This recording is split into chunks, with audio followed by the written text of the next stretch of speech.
اعوذ باللہ من الشیطان الرجیم بسم اللہ الرحمن الرحیم الحمد للہ رب العالمین وصلی اللہ علی سیدنا محمد وآلہ الطیبین الطاہرین۔ بسم اللہ الرحمن الرحیم۔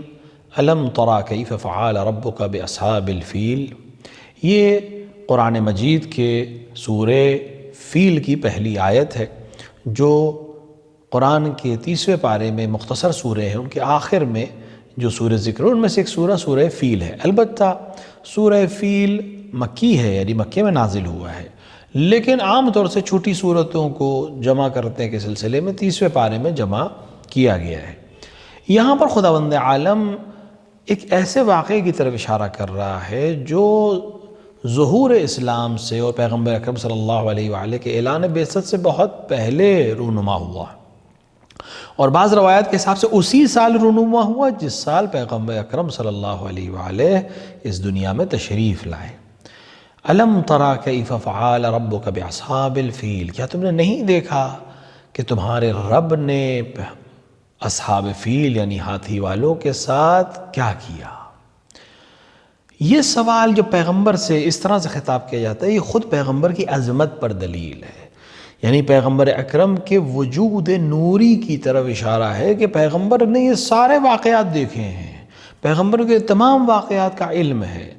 ممکن ہے کہ ایک انسان کے ذہن میں یہ آئے کہ پیغمبر تو اس وقت نہیں تھے جب یہ واقعہ پیش آئے، کیونکہ پیغمبر اسی سال پیدا ہوئے ہیں۔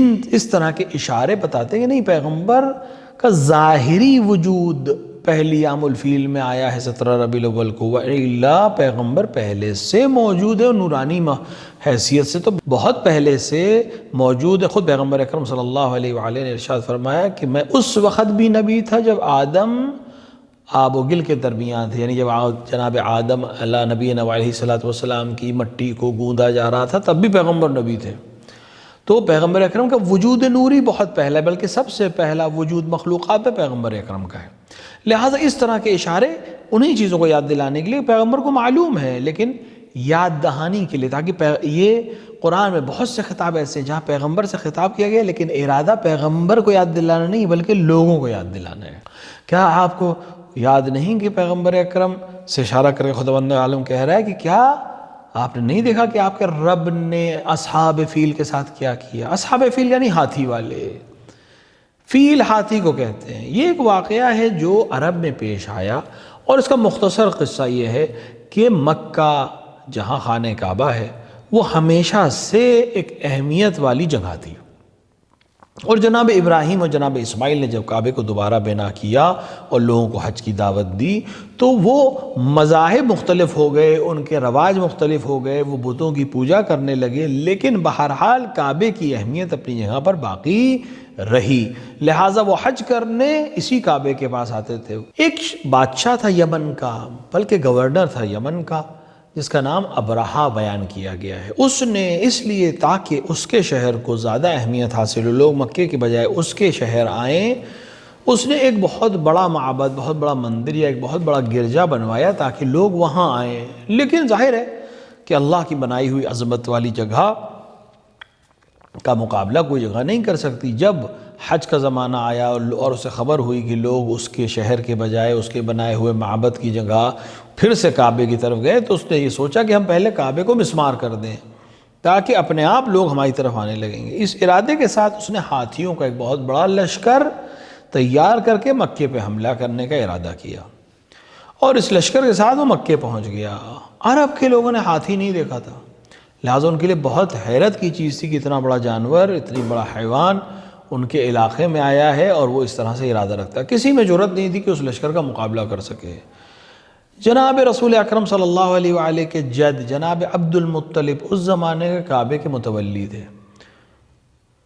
لوگوں نے آگے جناب عبد المطلب سے کہا کہ ہم لوگ کیا کروں گا، جس کا گھر ہے وہ خود جانے، ہم اس لشکر کا مقابلہ نہیں کر سکتے۔ جناب عبد المطلب کے کچھ اونٹ تھے، ابرہہ کے لشکر نے ان اونٹوں کو چراگاہ سے لوٹ لیا اور اپنے پاس باندھ لیا۔ جناب عبد المطلب ابرہہ کے پاس آئے کہ تمہارے آدمیوں نے، تمہارے فوجیوں نے میرے اونٹ لے لیے ہیں، مجھے واپس کرو۔ ابرہہ نے کہا کہ میں سمجھا تم خانہ کعبہ کے لیے آئے ہو میرے پاس، جس کا میں جو ہوں اونٹ کا مالک ہوں، لہٰذا میں اونٹ مانگنے آیا ہوں، جو خانہ کعبہ کا مالک ہے وہ اس کو جانے گا۔ یہ بہت اطمینان سے اور بہت یقین سے جناب عبد المطلب نے کہہ دیا۔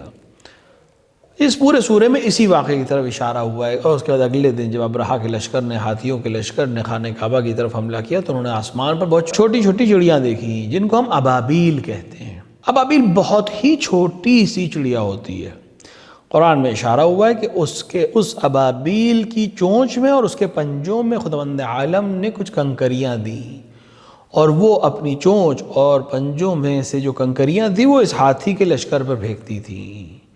خداوند عالم نے قدرت الہی دکھاتے ہوئے ان کنکریوں میں اتنی طاقت رکھی کہ وہ ہاتھی کو ختم کر دیتی تھی، جیسے کہ آیت میں اشارہ ہوا کہ الم تری کیف فعل ربک باصحاب الفیل الم یجعل کیدہم فی التضلیل وارسل علیہم طیرا ابابیل ترمیہم بحجارۃ من سجیل فجعلہم، کیا نتیجہ ہوا جب انہوں نے پتھر مارے ان پرندوں نے؟ فجعلہم کعصف معکول، ہم نے انہیں چبے ہوئے بھونسے کی مانند کر دیا۔ یہ کیا پتھر تھے، ان میں کیا خصوصیت تھی ہمیں نہیں معلوم، لیکن جو اہمیت ہے وہ یہ کہ اگر خداوند عالم پر کسی کو یقین ہو، جیسے جناب عبد المطلب کو یقین تھا، تو خداوند عالم بہت چھوٹی سی چڑیا میں یہ طاقت دے سکتا ہے کہ وہ ایک بہت بڑے ہاتھی اور اس کے لشکر کو شکست دے دے۔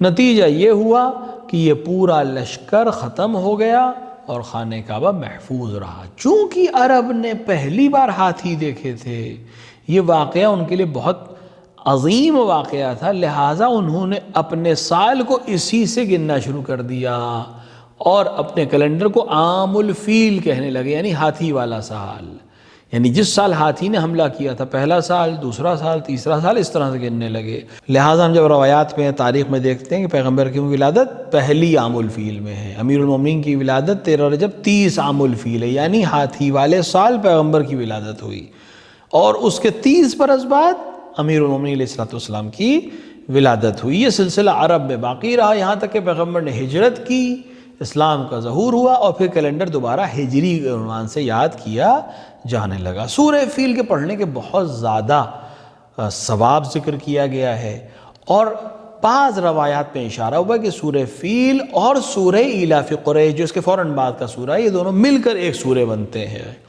لہٰذا ایسے قرآن میں الگ الگ سورہ ہے، لیکن اگر کوئی انسان نماز پڑھنا چاہے اور واجب نماز میں چونکہ ایک پورا سورہ پڑھنا ضروری ہے، لہٰذا سورہ فیل کے ساتھ سورہ ایلاف قریش پڑھنا ضروری ہوگا۔ خداوند عالم سے دست دعا ہے کہ وہ ہمیں توفیق عطا فرمائے کہ ہم ایمان کامل کو قرآن کے ذریعے حاصل کر سکیں، اور ہم اس یقین کو حاصل کر سکیں جو پیغمبر اور آل پیغمبر اور جناب عبد المطلب جیسی شخصیات کے پاس تھا۔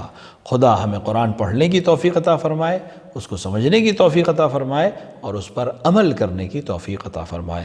وصلی اللہ علی سیدنا محمد وآلہ الطیبین الطاہرین۔